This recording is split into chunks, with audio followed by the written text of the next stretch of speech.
creative. In the meantime, we were selling door to door and looking for that opportunity. What was the big break? The big break was I had an idea one day for a routine for Danny Thomas. Oh,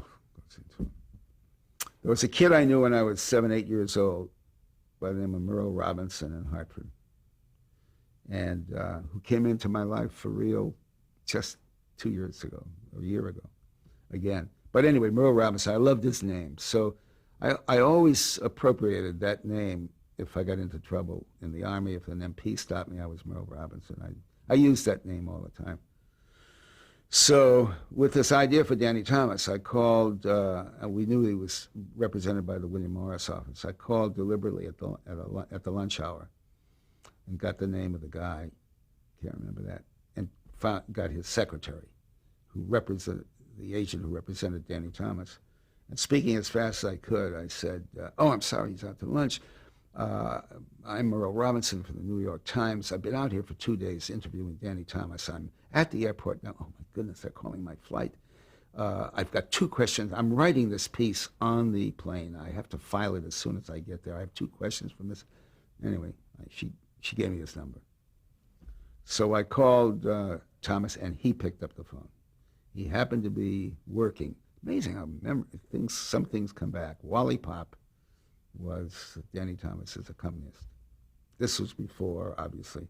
He was then the raconteur. Working nightclubs. Working nightclubs, yeah. There was never anybody like him. There was never a comic so spellbinding who went for minutes and minutes without a laugh, building you to a certain place, and then, boom, leveling you. So... had you ever seen him work? I had seen him work, yeah. And I had seen him work, yeah. But so with this idea for well, you won't use all this, Chuck. So I got his phone number. He picked up the phone. Yes. He said when he heard how the hell I got his number, he was intrigued. So he said, well, look, I'm working. I've got a date tomorrow night at Ciro's, a Friar's Frolic. They know everything I do, and they have done. I need something fresh, and I need something short. I said, well, you never heard this before, so it'll be fresh, and it won't go more than 7, 8 minutes.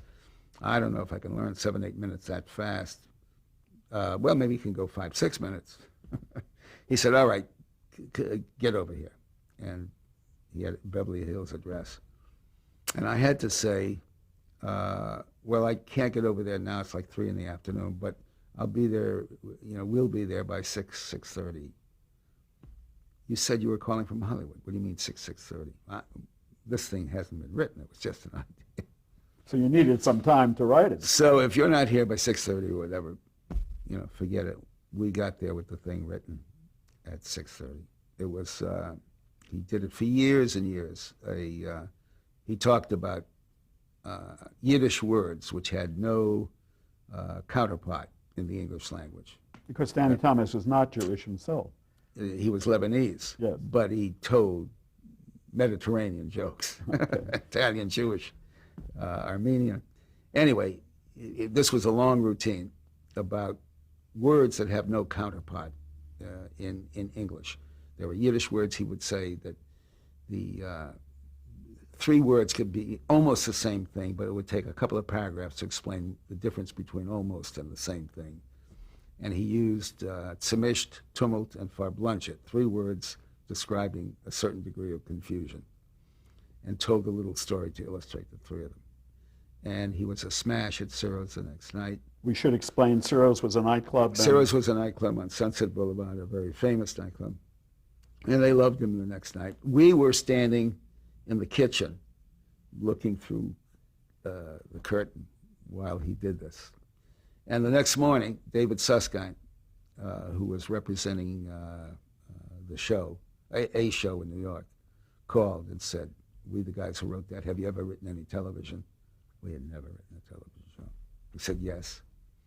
He said, can you get me a couple of sketches? I'm going back to New York, and I'll let you know what this is all about.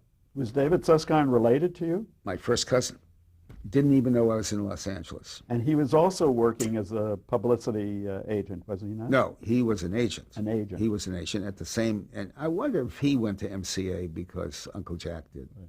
You know, he might have done that. But he was an agent, not a and he was a major force there. So, and what did Danny Thomas pay you for that wonderful routine? He paid. He said he was going to. He paid us $500. He was going to, if it worked, he was going to give us another $1,000. And through all the years I knew him, he would say, "It's doing more good at St. Jude. It's doing more good at St. Jude." So.